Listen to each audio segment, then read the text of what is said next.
কালো জিরে ফোড়ন দিয়ে দিলাম।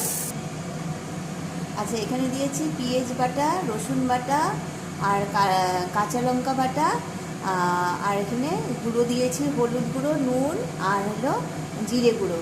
তারপর এটাতে আলমন্ড দিয়েছি 4-5টা, আর সঙ্গে দিয়েছি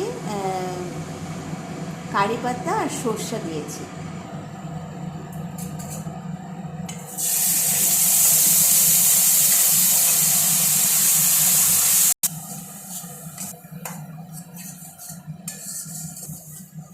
এখন জলটা দিয়ে দিচ্ছি।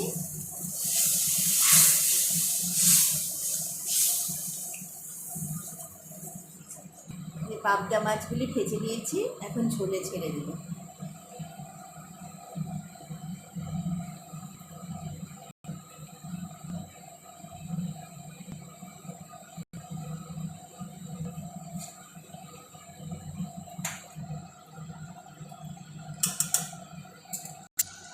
পাবদা কারি, হ্যাঁ হয়ে গেল পাবদা কারি পাতুরি।